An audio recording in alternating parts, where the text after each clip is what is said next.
You found this podcast because you're a mom who wants to disrupt what is expected of you.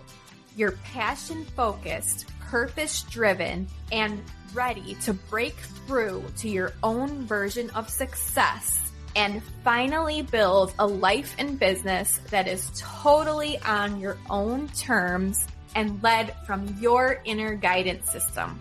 You're not interested in replicating what someone else told you was successful.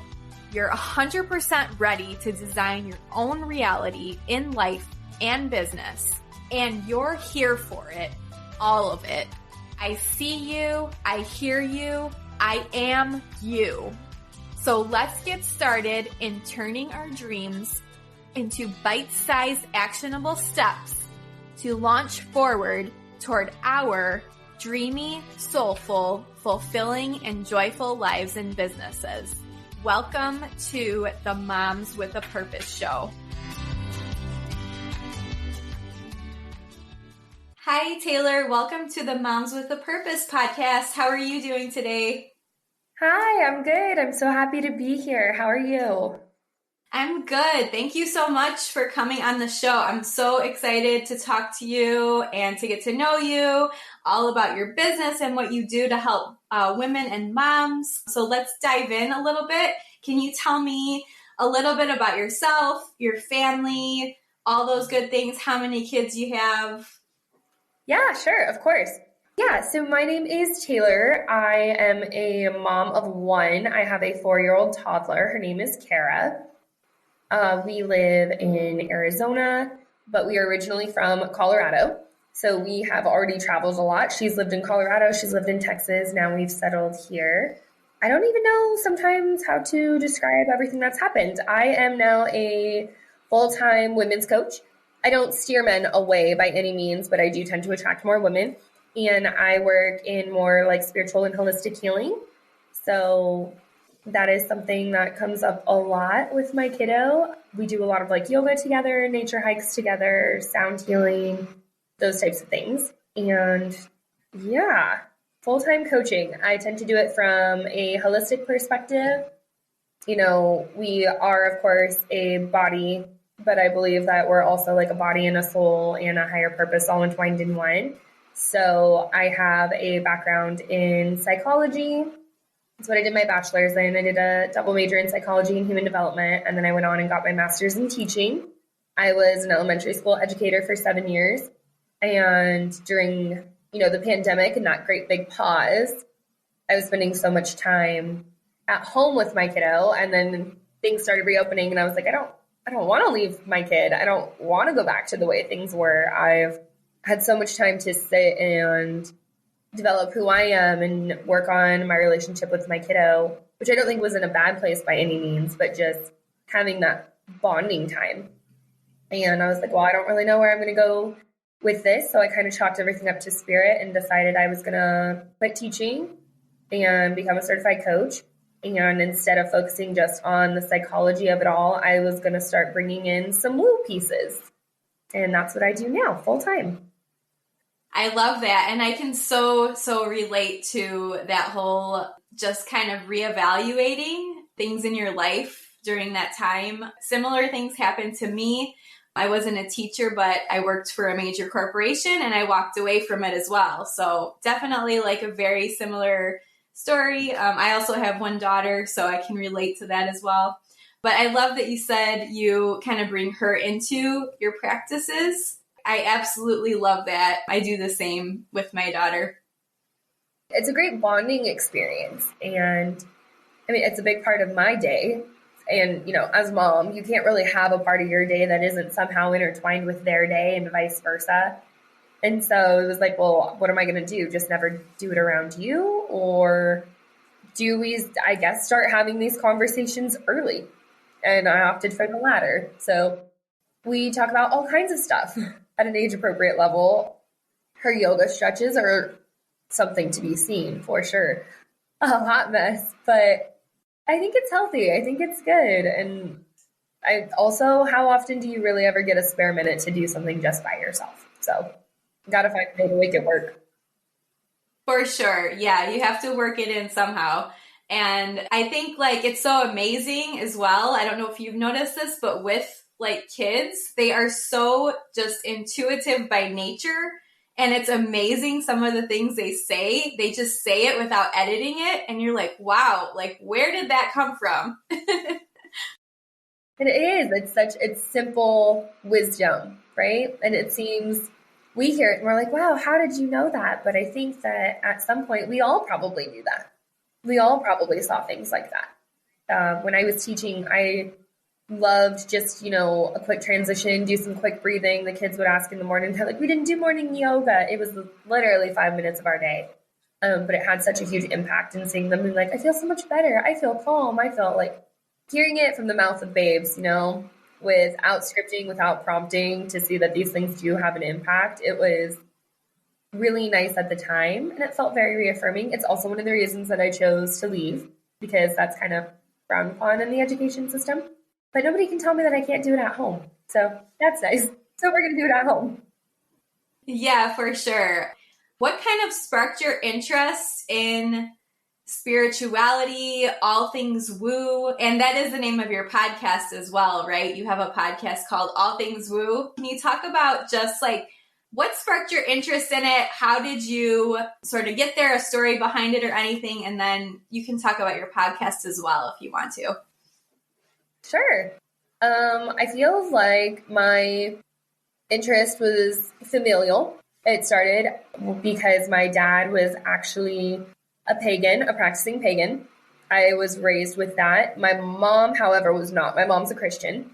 And so they've never mentioned that contributed to their divorce. I think there were so many other things that it just never made it to the surface, but I imagine that would have been an issue at some point. So I grew up in a split home. I spent every other weekend at my dad's house, 90% of the time at my mom's house.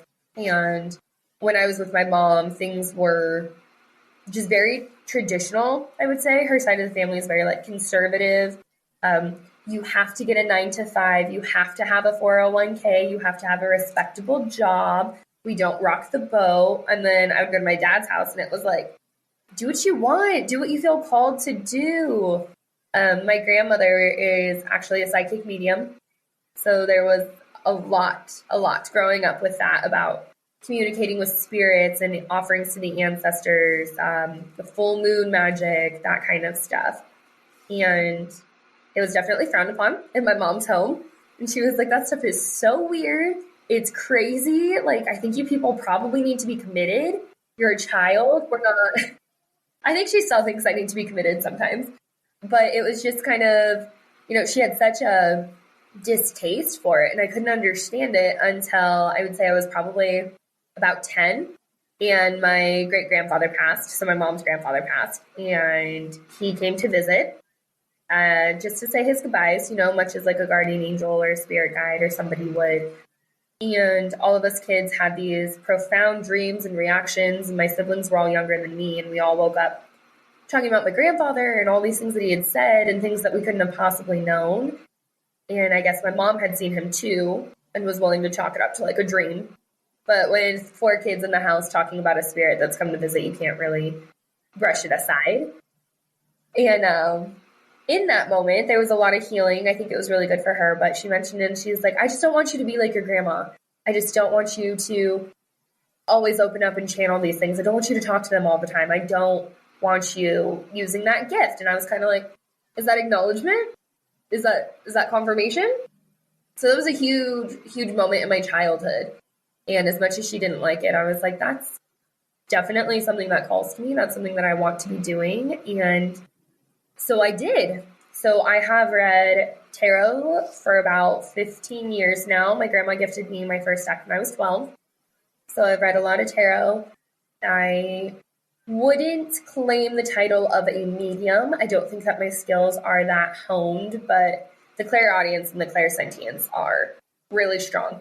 My daughter, on the other hand, absolutely an open channel, constantly seeing things, inviting things, interacting with things. Our house is a very active spot. I've always been one to really vocalize, if you're here, show me that you're here. If you want to communicate, give me a more open sign, not in not like a demon hunting thing that you see on TV. But if you're here, give me a sign. Like, you can move something, you can bang something, you can, just something that tells me that you're here. And they tend to choose more subtle things, like a light will go off or something. But for all purposes, it's a very active household. And I think that takes some adjusting for other people, but it wasn't necessarily something that I could move away from, if that makes sense. At this point, it's been ingrained in my life forever. And my daughter as well, especially after she was born, everything like tenfold. Here she is. She talks to people. She gets these downloads, all kinds of stuff. And I never wanted to teach her that necessarily because I didn't want to like put that on her because, at the end of the day, they're only toddlers. And she did it on her own. She had messages on her own. She was going out and grounding on her own. She'll sit and breathe on her own. Things that like I never explicitly taught her. And she's like, this is what I have to do right now. And I was like, well, I guess we're going to roll in that direction then. So.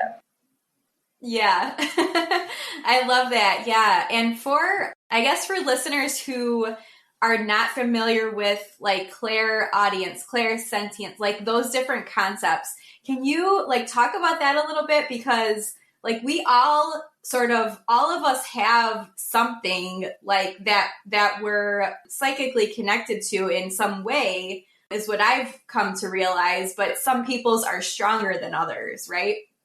Yes. I think of any psychic ability as like everybody has the ability to play soccer, right? You and I could go out on a field and we could kick a soccer ball around.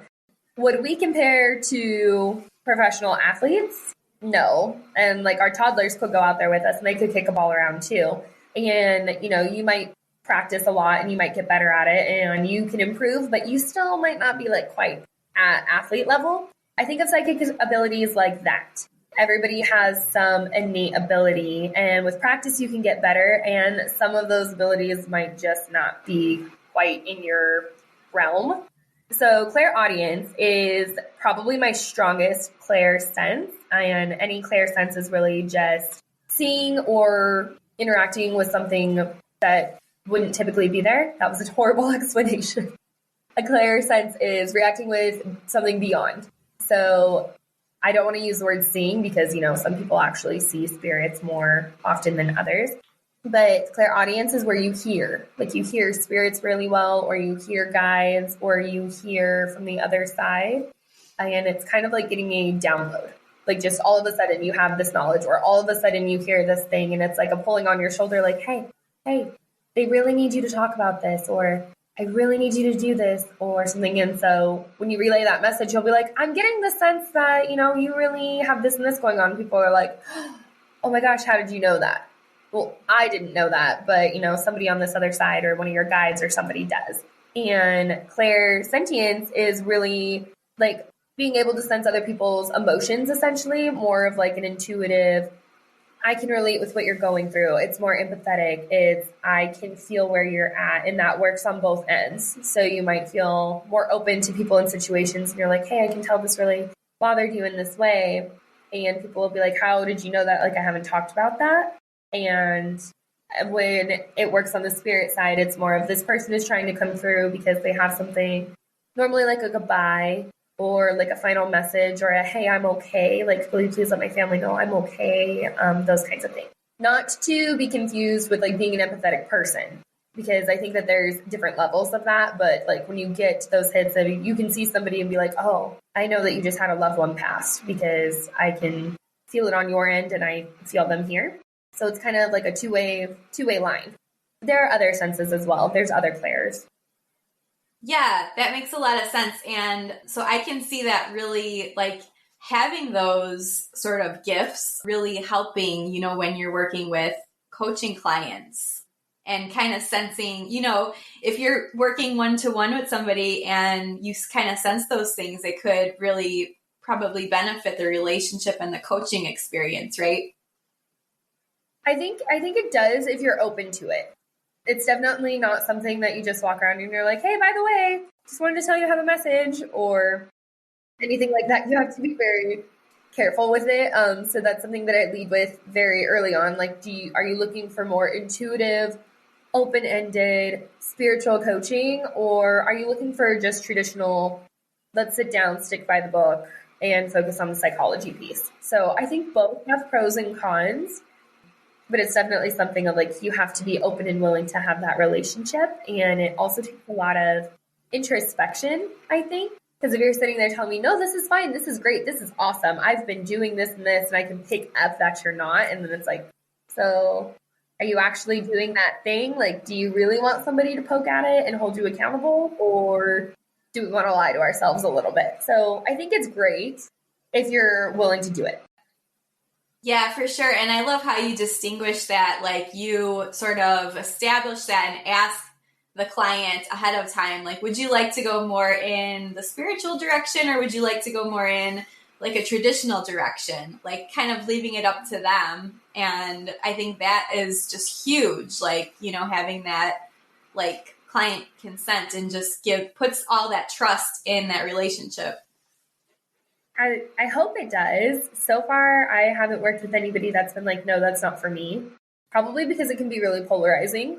You know, people will listen to it and they'll be like, you're absolutely crazy. Or people will be like, that's like a level of healing that I need. And so if it's not for them, then you don't push it, and hope that when they are ready, they know that you're there. Yeah, for sure. So can you describe sort of like this idea of spiritual health and wellness, and what does that mean, and how can moms like add a daily practice of spiritual wellness to their life? Yeah, absolutely. I think that the definition is different for everybody. So nobody has to take my definition and jive with it 100%. But to me, spiritual health and wellness is really just taking the time to be present and aware in your body, while also acknowledging that there is more around us. There are deeper things around us. We're not just here to get a job, make 9 to 5, make money, and pass over. We're here to impact each other and live in that connection and share our wisdom. And for me, it's how do you do that on a daily basis? I have an 8-week program that is really centered around that intuitive piece. Like, what does that look like for me? What would that look like in my lifestyle with my unique skill set, with the people that I know in my daily life? How would my unique imprint have that impact? Because it's all a ripple effect. Once one person starts and you touch another person, then in their way they start. And I have to say, openly and honestly, I think it's really hard for moms. I think it's really hard. Not to say that that it's not hard for those that don't have kids. I think in this space where it's okay to say, moms have it hard. It's hard to, it's hard to make time for yourself, and it's hard to balance that. I think about that all the time. I'm like, am I doing this and pushing it on my kid? Am I allowing my kid to be autonomous enough? Am I doing enough for them every day? And I feel like that's a cycle that moms get stuck in more than anything else, is, am I doing enough for them every day? Right? Because that comes to the forefront of your mind as soon as you have kids, is, did they eat enough vegetables today? Did they play enough? Are they getting too much screen time? Did they watch too much YouTube? Are they eating too many goldfish? Did we read enough books? I mean, it's like a never ending. Are they in enough sports? Do they need more sports? Do they need less sports? Are they sleeping enough? Like, it's a constant worry cycle. And from what I can tell, and from the women that I've worked with so far, the biggest challenge is shutting that piece of your brain off, like that little piece of your mom brain off long enough to be like, it's okay if I take an hour a day to myself. It's okay if I take 30 minutes to myself. It's okay if I take 10 minutes to myself. That has absolutely nothing to do with your child or children. And it's hard. And I think it's really uncomfortable. And it all comes back to, I know for a fact when I sleep 8 hours a night, I'm a much happier mom when I wake up. When I don't feel sick, when I get the opportunity to go to lunch with adults and talk about adult things for an hour and a half, and then I come back recharged, right? It's just different ways of recharging your batteries. And what I see a lot is, across all different lifestyles, I've worked with all kinds of moms. that, have a partner, don't have a partner, work a full-time job, work from home, stay at home moms, army wives. And it really, none of those things at the end of the day seem to matter, because no matter what the situation is, nobody feels like they're doing enough. It doesn't matter. All of them, like some of them, I listen to them and I'm like, oh my gosh, I want to be you when I grow up. And they're like, and it's not enough. And I'm like, who says it's not enough? Like, who says that? So if you're just starting, like if you're a mom that's just starting out in whether it's to build like intuitive abilities and connect with spirit, or just to live like a happier, healthier you, I say start with like 5 minutes, 10 minutes, intentional breathing. That's the most underrated thing that you could possibly do. And it's free. When I started, it was because I was a single mom in debt, moved away from my ex, had no money to my name, had no money to pour into resources by any stretch of the imagination. And I was like, well, what am I going to do? So looking up on YouTube, like how to ground, how to connect, how to do this. And I found, like intentional breathing. Great way. Sit in silence, 5 minutes. Even if you're like already in bed exhausted, if you fall asleep and you only make it to 3, then great, you did 3. That's better than none. Deep breathing. Journaling is another big one, which sounds so silly, I know, but it's one of the most underrated practices ever. It can be just like a brain dump. Just write down everything that you're thinking about. Write down your to-do list. Write down what you liked about the day. Write down what you want to change, desires, those kinds of things. Taking a shower. I know that even taking a shower by yourself at some point can be difficult, but just taking a shower and visualizing like I'm washing away this day. I'm moving away from this. Cooking dinner, right? We all have to feed the munchkins. Some weeks my kiddo lives on chicken nuggets. It just is what it is. But just being thankful and intentional. Like I'm so glad that I have vegetables that I get to cut and put in this pan. I'm so glad that I have something grounding to feed my family.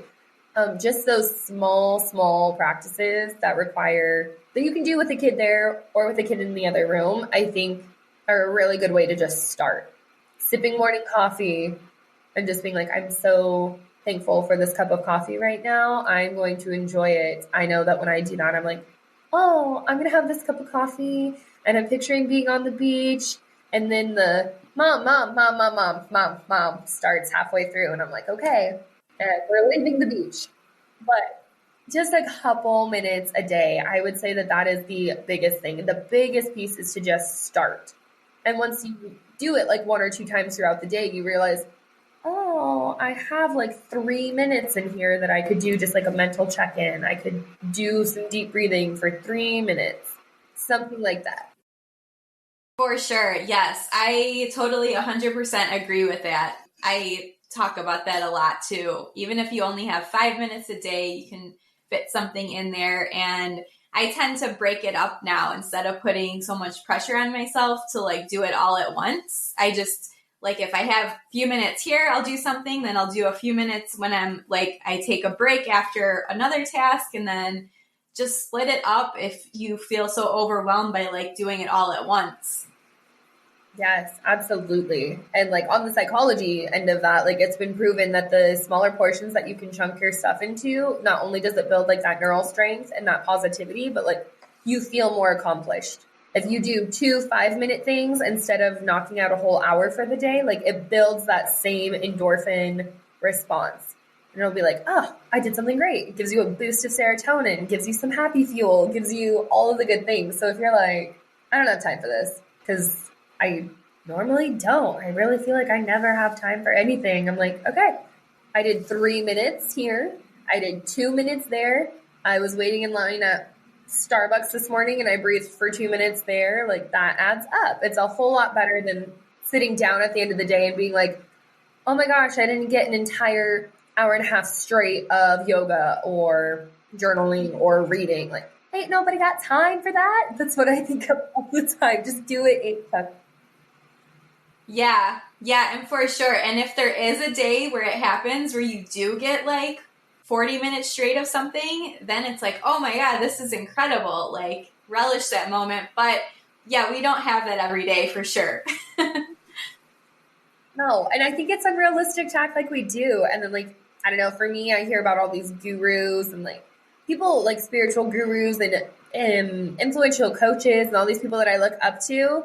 And sometimes it's still hard to not get stuck in that cycle where they're like, I wake up at 4 a.m. every morning and I start my day with a run or this and this and this. I'm like, okay, but like you also have like a living nanny and a chef and this and this and this now. So like your day looks nothing like my day. Calm down. I have to remind myself like it's not really how it works.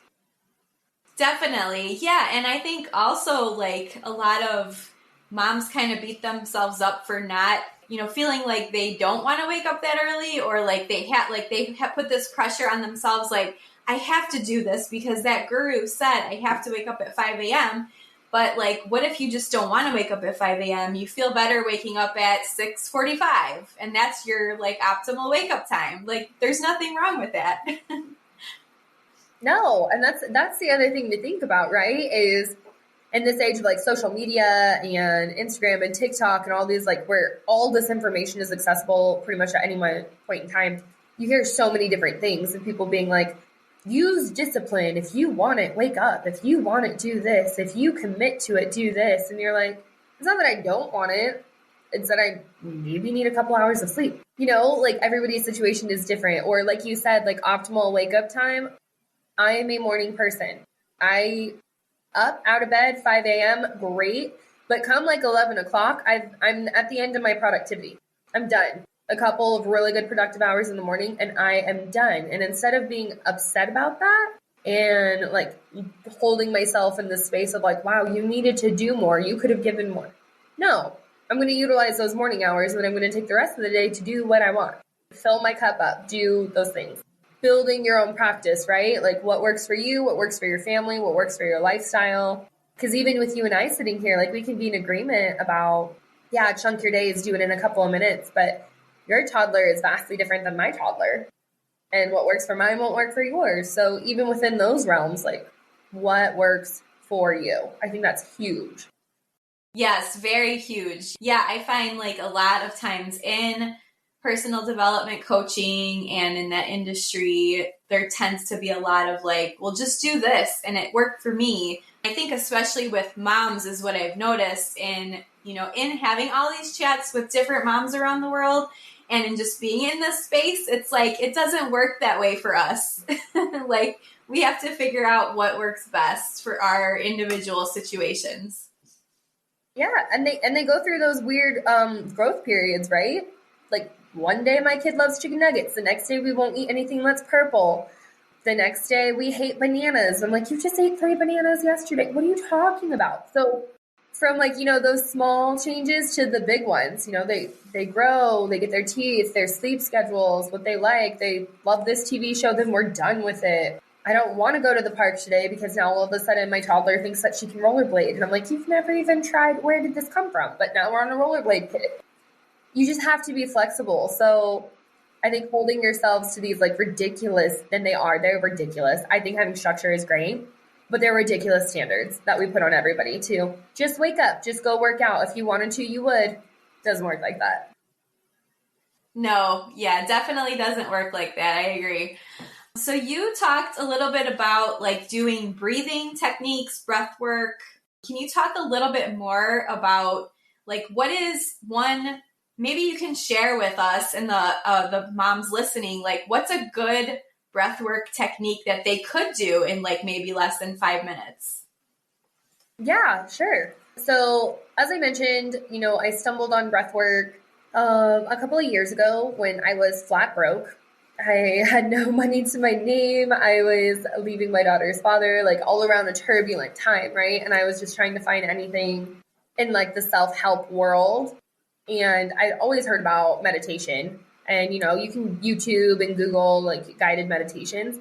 And I suck at meditation. Even now, like even years into this practice, like traditional meditation does not work for me. I don't like to sit. There are going to be people out there that argue, well, you're not doing it right. And you haven't practiced enough. That may be. That could totally be it. I don't like meditating. And if I was getting into it, it was because I was falling asleep.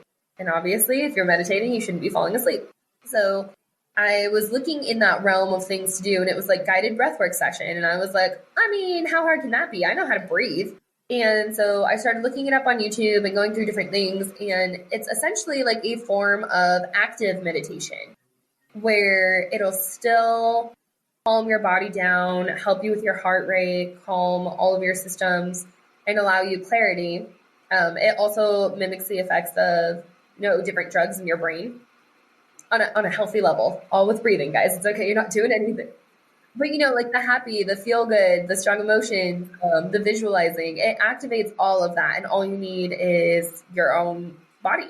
So I got really into that and I loved it. And I noticed, I did have less symptoms of anxiety. If I did it before bed, I was sleeping better. And then I was listening to all the info around it about did you know that most people breathe wrong? And I was like, okay, that'll be good. Great. Go ahead and tell me how I breathe wrong. I'm a big skeptic about most things, actually. So when people are like, do you really vouch for this practice? Or do you really do? Yeah, I really do. Because I'm the biggest skeptic ever. Ironic, I guess, because, I see dead people, but whatever. The easiest way, a really, really simple one that you can do just while you're listening to this is if you sit up straight and you elongate your spine and you put a hand on your belly, lower abdomen area, and one hand on your chest. And what you'll notice typically is that when you talk, the hand on your chest goes up and down. It moves as you're speaking, right? Makes sense. You breathe from your diaphragm. And what should be happening is when you're breathing, the only place that really should be moving is the hand on your belly. And this is because most people tend to take shallow breaths that only go into this top portion of their lungs. They're not expanding it throughout. So it takes a couple of times. It took me a couple of minutes to figure out this new feeling. But sitting with your hand on your lower belly, breathing in and filling your stomach like you would fill a balloon. And you should feel it expanding. And then when you let it out, you can do it either silently through your nose, or if you're just starting, I actually recommend the open mouth, just getting it all out. And it goes all the way through your system and it releases stagnant air, stagnant energy. It allows you that deep breath feeling. If you ever yawned and you're oh, I can't get enough air. Why do I need to breathe more? It's because it's not going all the way down through your body the way that it's designed to. So if anybody hasn't practiced that before, I highly, highly recommend just practicing belly breathing. But if you master the belly breathing and you're looking for a quick method, try the box method. I've heard it called the box method and the 4x4 method. But essentially what you're going to do is you're going to breathe in for a 4 count, hold it for a 4 count, breathe it out for a 4 count, and then you bring it all back together by going back in for another 4. So in, hold, out, in for 4 counts each. And because your brain is counting the 4 seconds and your body is doing the active breathing, it helps put you into a meditative state so much faster than traditional meditation. And I mean, the benefits of breath work are, physical, they're psychological. It helps release emotions and trauma that's been stored in your body. People are always like, what does that mean? What does it mean, your body? It's how do you just store trauma in your body? But when you think about it, when you have all these emotions and memories and interactions with people, just a smell can bring you back to a childhood memory, or you can be sitting in a rainstorm somewhere and nostalgia will hit you. Those memories, the nostalgia, those kinds of things, they live in your body. And you have different things that bring those to the surface. And so if that's true for the positives, unfortunately, it's true for the negative things as well. And if you have stress, anxiety, childhood traumas, any of those things that you haven't taken the time to process, when you go into a breathwork session, it'll release or bring up these different things. And so sometimes after breathwork, you'll be tired, or you'll feel like you're having an epiphany, or you'll feel really well rested. And it just kind of depends on what did your body need in that moment? Did you need to let something go? Did you need to just calm yourself down? Did you need to work around something? And it's a very intuitive practice. You trust your body to give you what it needs. And I think that's really beautiful. And I think it's really comforting and it's really calming. And typically, if you're trying to just calm down, a quick mom break, the 4x4 method, you're not going to have anything traumatic come up, because somebody's going to be I don't want to start crying randomly. What is this? A quick 4x4, some deep belly breathing, you're going to be fine. But when you go into those longer, hour, 75-minute sessions, then you might start processing a little bit. Yeah, for sure. I've definitely had some of those sessions. And like you said, like I experienced similar kind of experiences with when I first started out meditating. I felt like it wasn't working for me. I could not shut off my brain. I'm just like, this isn't working. I don't know what I'm doing wrong, like all those things. But it wasn't until I got deeper into breath work and like actually doing sessions with like breath work coaches or like, you know, different kind of people who are leading sessions and things like that and getting deeper into those practices. And then I'm like, oh, this is working now. Like, this is what I needed to do. It's a weird sensation. And when I was doing my facilitator training, so when I was trying to get all my certifications for that, I remember there was a really big one, and they're like, okay, we haven't done this technique yet, but at the end of it, you're gonna yell. So they like instruct you through it so that you experience it, and then you start instructing others. And it's a very hands-on training, and they were like, you're gonna do this deep breathing for a couple of minutes, and then you're gonna yell. And I was like, we're gonna do what? And they're like, you're just gonna scream. And I was like, how often do adults go around screaming on commands? Like, I'm gonna do what? And, you know, so we kind of went around, and some people were yelling, and some people, you know, had like these ear-splitting screams and all this. And I was like, I can't do that. And it came to me, and I opened my mouth, and I just started laughing. Like, I couldn't stop. I was like laughing until I was crying, and I was like, I have no idea where that came from. Like, it wasn't funny. It wasn't funny to me. And I just could not stop laughing. And then I was like, my God, I did the whole exercise wrong. Like, that is the polar opposite of what I was supposed to be doing. But even with laughing instead of screaming, it wasn't wrong. It was just, that was the type of energetic release that I needed in that moment. And nobody said anything about it. They were like, yeah, sometimes that happens. Like, you're going to have a whole room full of people doing breath work, and it's going to be different for everybody. Prime example. And then they just moved on. And I was like, wait, there's no shame in that? Like, I didn't mess that up. I didn't do it wrong. So it's definitely a unique experience. I think it's something everyone should try, even if it's just like the deep belly breathing, because at the end of it, when you release that, you're like, what was that? I didn't even know I could breathe in that much. I didn't know I could breathe out that much. Like, it just leaves you feeling like awake and rejuvenated and refreshed. And if nothing else, I think that's a really good starting point. But I recommend it. Like you said, it's very cool. If you're profoundly lazy like I am and you fall asleep often, then try it, because it'll help you stay awake. Yeah, for sure. And even I've noticed, like, just with different guided meditations, like a lot of them aren't as effective for me, but Gabby Bernstein, like hers really are good. Like, I like hers because she incorporates a lot of the breath work in hers.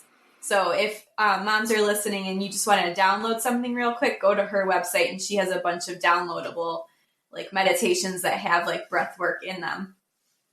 It just keeps your brain, you know, it keeps your body more in the moment, not like that slipping away, I'm going to fall asleep, like that grogginess, I feel like. But I like her as well. 10 out of 10, recommend. And then, of course, you can look them up on YouTube and stuff as well, or like guided breathwork, guided meditation. Some of them also seem really cheesy to me. I think you're supposed to say that as like a spiritual worker or whatever, but like some of them are really cheesy, and I'm like, I'm not doing this. I can't. They are, for sure. There's been so many times. I'm glad you brought that up. There's been so many times that I turn something on, and then I'm like, I can't listen to this, and like shut it off. Like I'm just not connecting with this. No, and I think that's important too, right? To go back to like that individual piece. If you're listening to it and you're like, this is not for me, that's okay. It doesn't all have to be for you. It doesn't all have to be the love and light and frills and imagine a golden butterfly in a hill. Like, I listened to one once, and I was like, I'm not doing that. And so like, if that happens, that's okay too. Scroll through until you find one that you like, or make up your own. Just sit and visualize what you want. I feel like that's not talked about enough, is if you don't like it, don't do it. For sure, yeah. And that relates back to what we were talking about earlier. Like, everybody's different. We're all going to find different ways to do these practices and to incorporate them into our lives. It doesn't mean one necessarily is right or wrong, or that we're doing it wrong. It's just the way that we connect. Exactly. I think that's important with motherhood and with the spiritual piece is nobody's going to have all the answers for you to do it. Like it's really up to you to figure out what works for you and your family and your style. And if that doesn't look like anybody else's, like including a mentor or somebody that you look up to, then so be it. For sure. So what would you say is the favorite, like something that you really enjoy doing in the current work that you're doing, something that's your favorite that you really love, anything like that? All of it. I love all of it. I love what I've built. I would say one of my favorites is the tarot readings. Tarot readings will always be probably my favorite modality of anything. I think just because I was raised with it and, my grandmother taught me and I got to see it firsthand over in Italy when I was there. And it's just a really rich history that has pieces from all over the globe. And I love bringing that in. I love the artworks. I love the decks. I love the intuitive reading piece. So that's huge. I love doing tarot readings. I will probably never stop. I went from like hiding in my basement and doing them to like fully offering them to people. And I think that's amazing. Like 12-year-old me would be absolutely shocked at that. And if it's not that, I would say it's the connection piece. It's the meeting all kinds of different people and hearing their stories and sharing your stories. Recently, this past year, I was lucky enough to be a co-founding member of a group called the Worldwide Collective. You can look it up on Facebook or on Instagram. We're all over. But it's me and a group of coaches and some not coaches, and we host free workshops every month. We're up to 4 a month, and I'm in charge of our networking workshop, and twice a month, the first and last Tuesday of every month, anybody that's interested can come and join via a Zoom link, and we get together and we share, what are we excelling at, whether it's in your business or at home?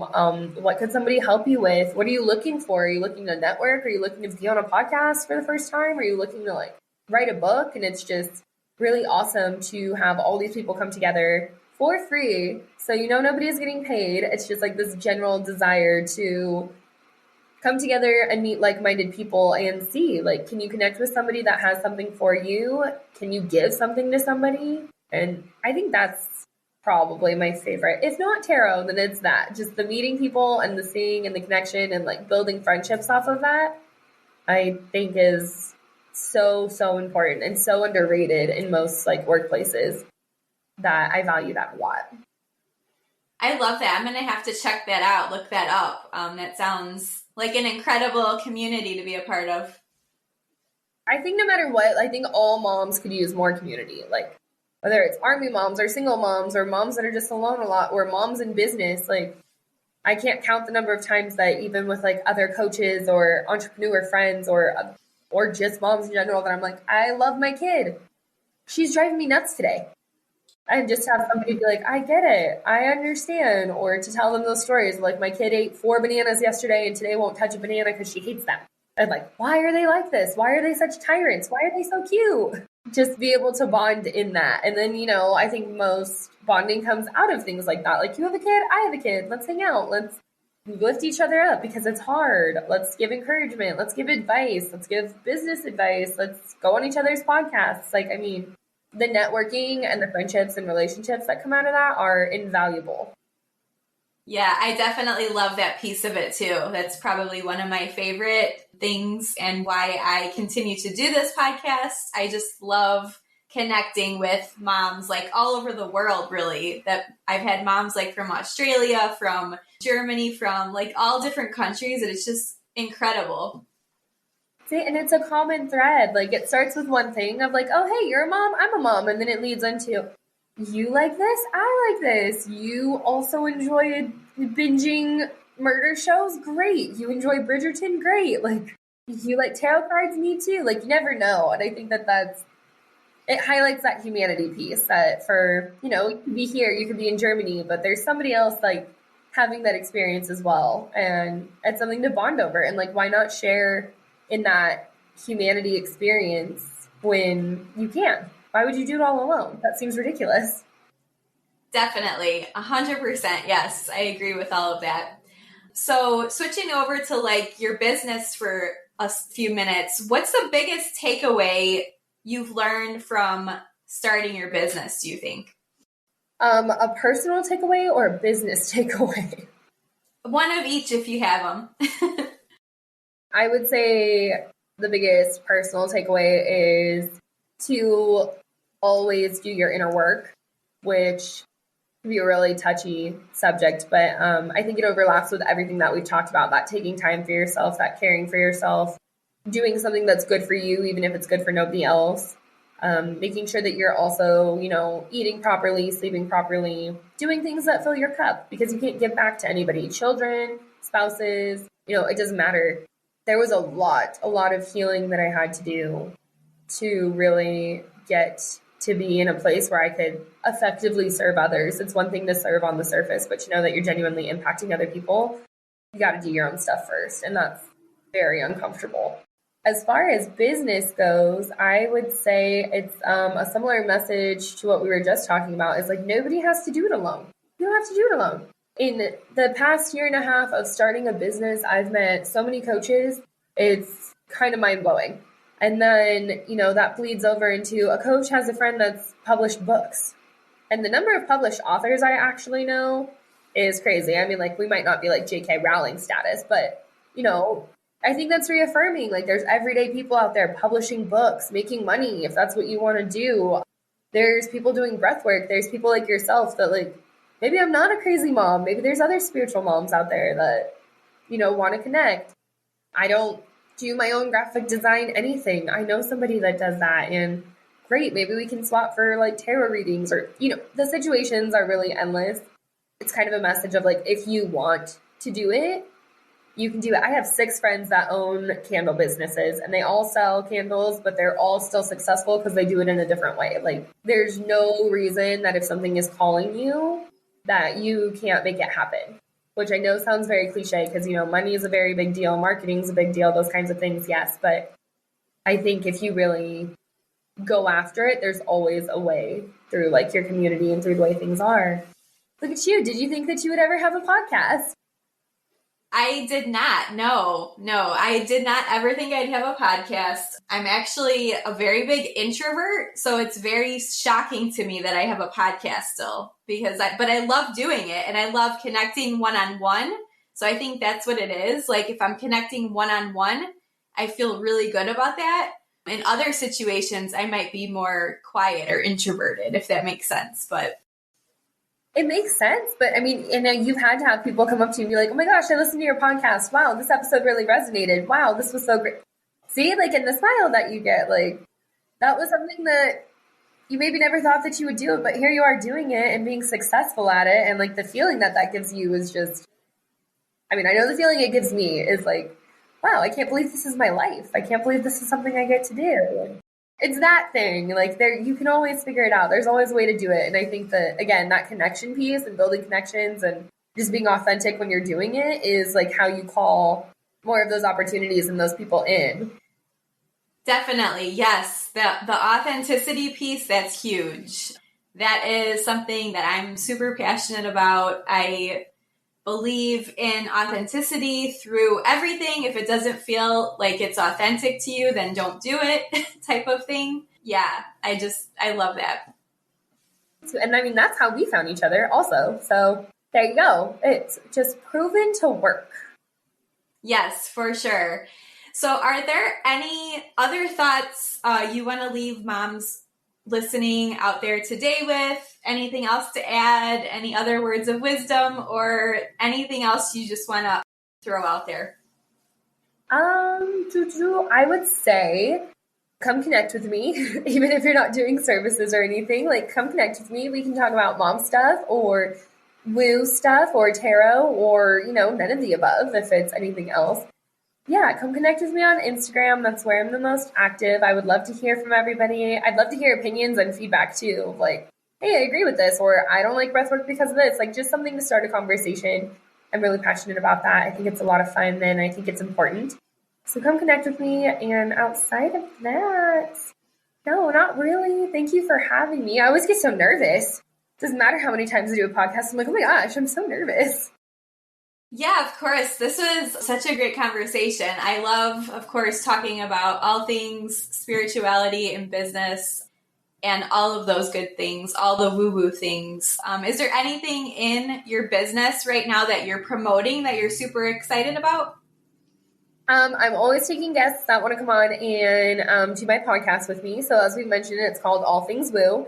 And I really created it as like a place to, I think it kind of started more as like a journal, honestly, just to like share crazy unexplainable experiences. Like one time I lived in a haunted house. One time I think that a boyfriend that I had may have been possessed. I'm serious.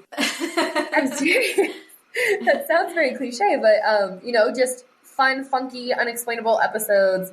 And then it kind of expanded into, some coaches wanted to share what like spirituality was to them. And some people wanted to just come on and share their own personal ghost story. And so now it's just a place for literally all the things woo. So if you have a ghost story or a modality or like you're a Reiki teacher or anything like that, like come connect, come hang out. Love to tell the stories.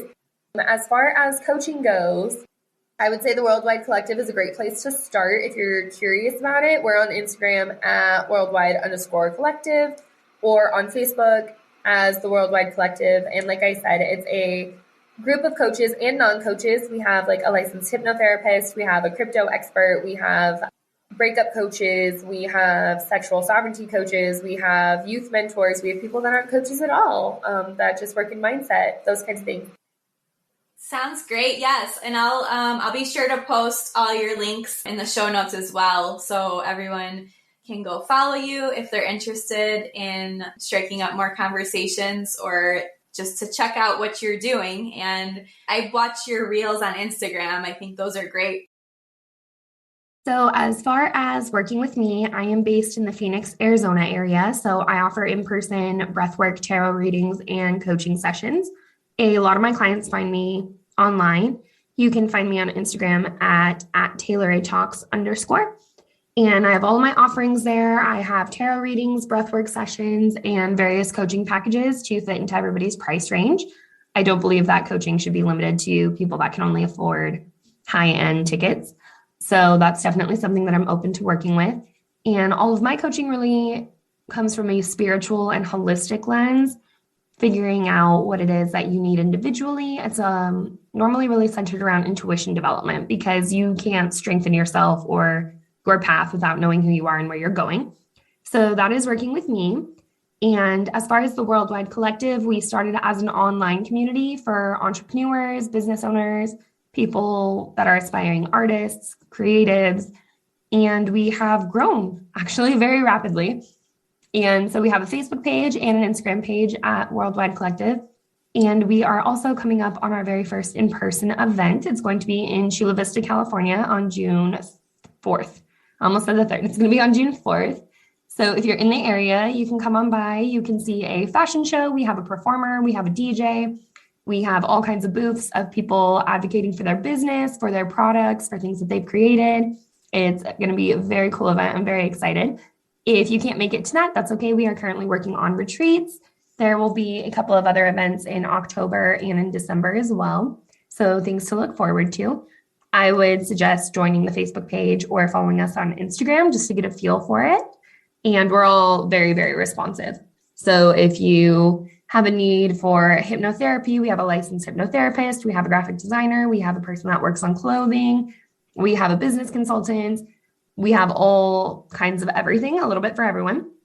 And I think that's what makes us really unique. So that is a cool place to check out. And if you're not entirely sure if that's for you, I offer free networking events once a month. We also have a monthly ladies' night networking. We have guest speakers. Just recently, we had someone that came on and talked about monetizing your YouTube channel.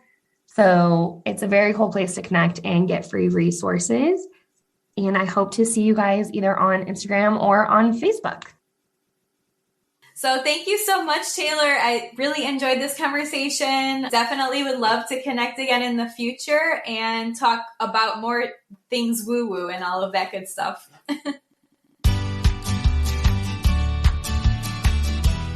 Thank you so much for tuning into the Moms with a Purpose show today. I am so grateful that you've decided to listen to my podcast. I am so excited to continue bringing you valuable content that will help you in your purposeful and passion-filled mom life going forward. So if you enjoyed the content on this episode, I would really appreciate it if you could leave a rating and review on Apple Podcasts. In addition, I want to invite you to join my Facebook group called Moms with a Purpose. I will leave the link in the show notes, but I would really love for you to join. We touch on all of the topics talked about on this podcast, plus feature free challenges and a chance to meet other purpose-driven moms that are out there following their passions and pursuing their dreams just as you are in their own unique ways.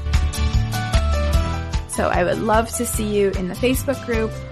Until next time, have a great week, and thank you so much for tuning in.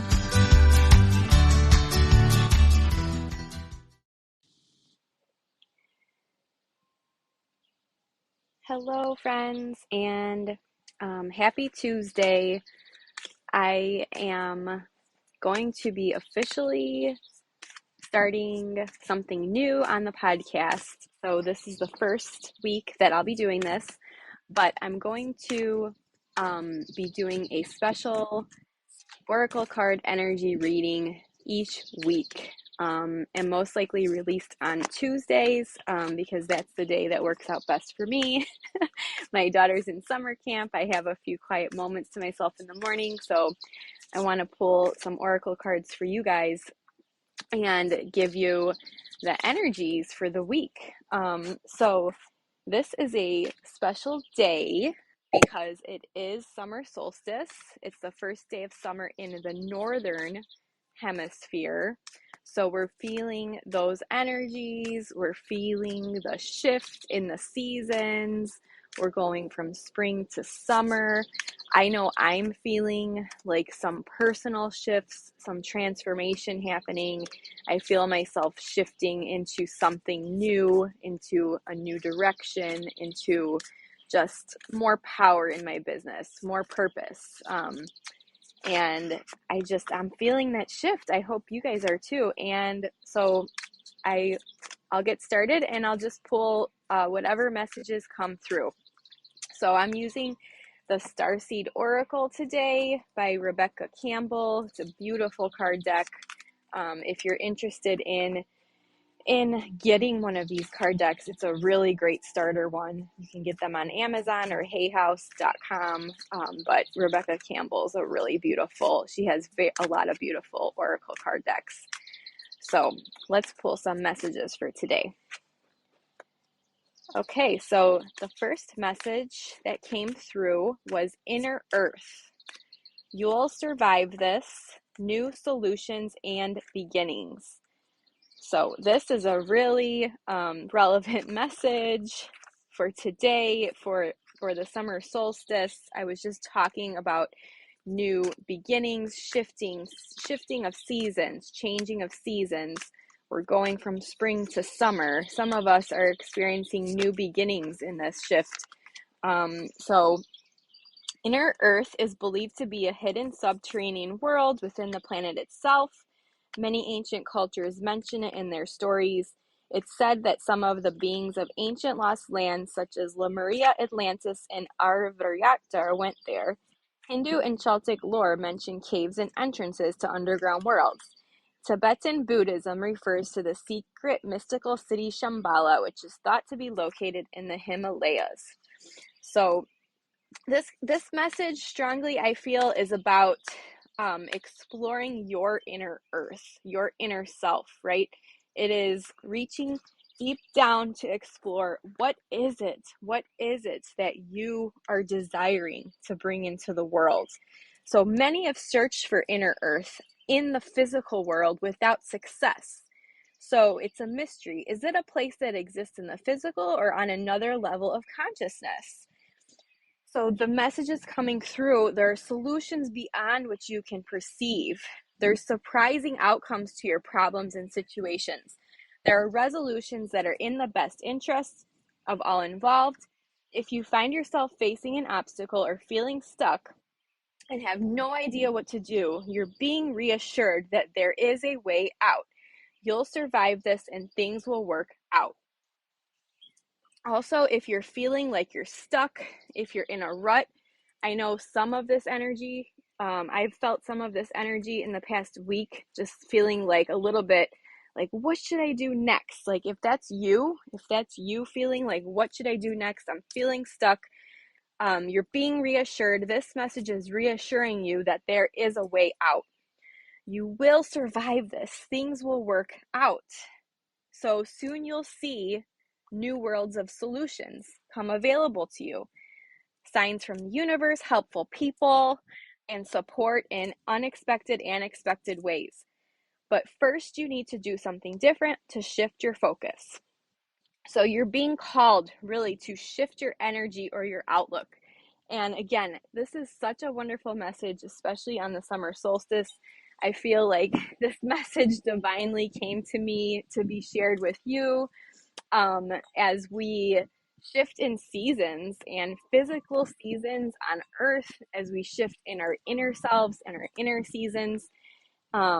This is all going to be very helpful in when you're reflecting on what your next steps should be. So I pulled another card. It's called You're Not Alone. So this card is reflective of isolation, physical connection, and community.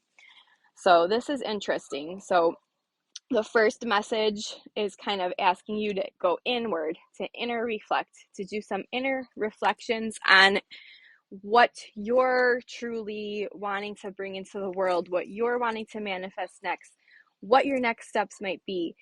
And then, then the message is kind of, you're not alone.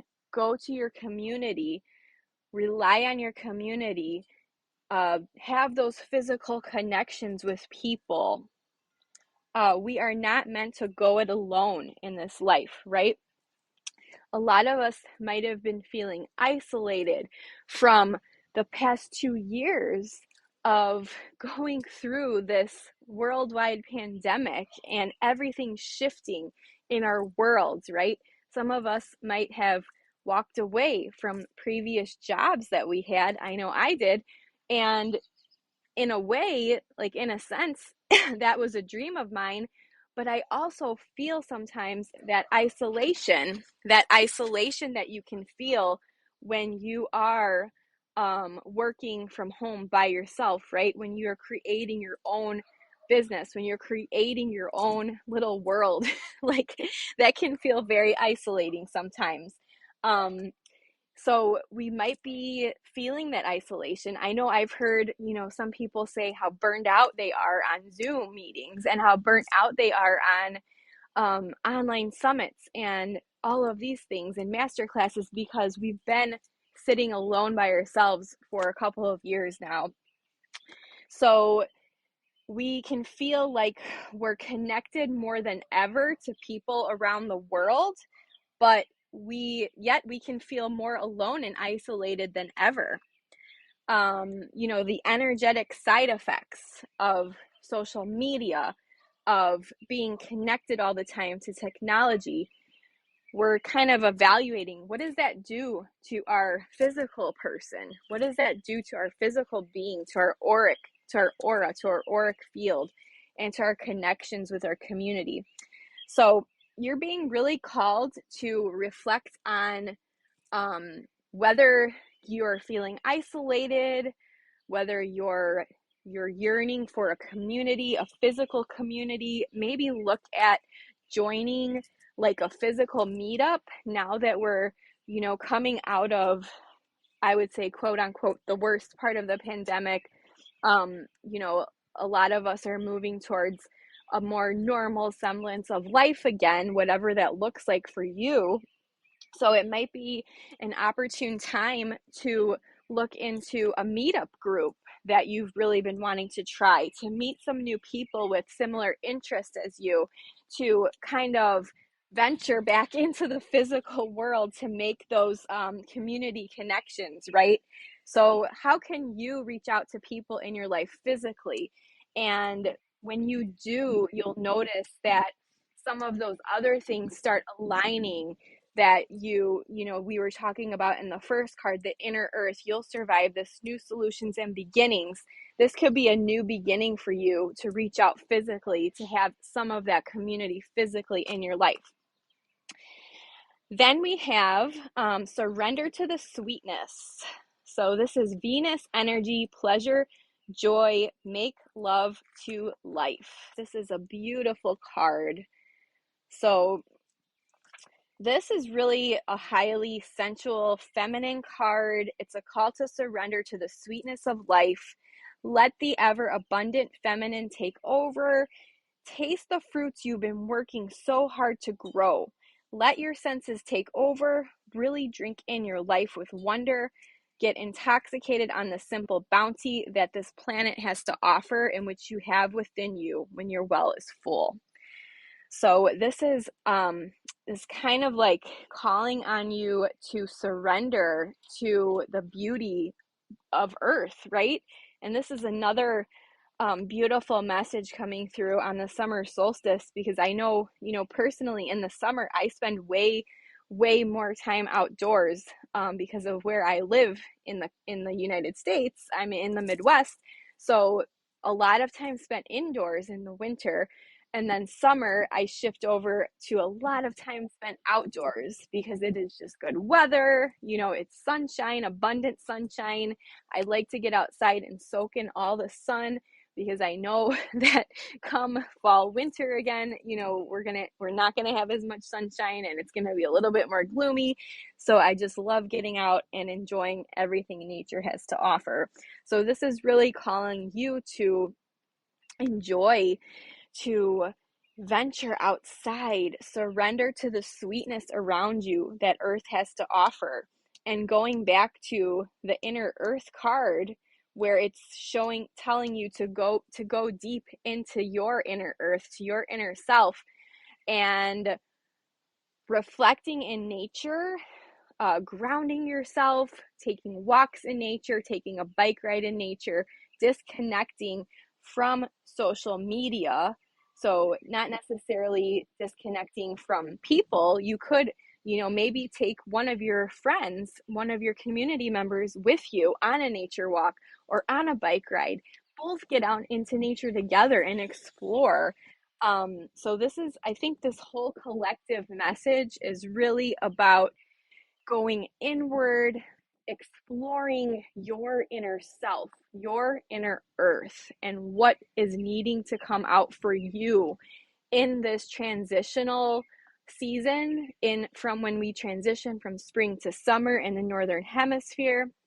As we're in this transitional season, and as we're reflecting on our next steps in our lives, in our businesses, personal lives, relationships, whichever areas you might be thinking of, you're being really called to a lot of inner reflection, but also to go outside into nature to do that inner reflection, because sometimes getting outside in the natural elements and enjoying everything this earth has to offer, that is the best way to start to listen, to start to truly listen to your intuition, to what your soul is guiding you to do, to what your soul calling is guiding you to do, and to start getting all those intuitive downloads and messages that you've been desiring, right? So maybe that would take you a little bit out of that stuckness, like that inner earth was saying, you'll survive this. There's new solutions and beginnings on the horizon, but you have to be willing to come out of your isolation, out of your physical isolation, get out into nature, surrender to the sweetness of life in nature. How can you enjoy your life a little bit more? Is there a trip that you've been wanting to make, but you've been putting on hold because of the pandemic or other circumstances? is that the right time to do that right now? If you have the resources and the ability to take that trip, to step in that direction that you're being called to do, this is a really opportune time to do all of those things right now. So hope you enjoyed this collective energy reading, and I will be releasing a new one of these every single Tuesday right here on the Moms with a Purpose podcast. I also invite you to come join me in my Facebook group, Mompreneurs Manifesting Abundance and Peace. I have different prompts every day of the week. We dig deeper into different energetic concepts, as well as we have some mini coaching around limiting beliefs, and we talk a lot about intuition development, manifestation, and kind of honing in on what our power is, taking back our power as intuitive moms who are building our big dreams and purposes in the world, right? So I really invite you to join me there, to join all of the other moms in that community. And yes, I hope to see you over there. So have a wonderful, wonderful first day of summer if you're in the Northern Hemisphere. And I will catch you on next week's energy reading. Have a wonderful, wonderful day, everyone.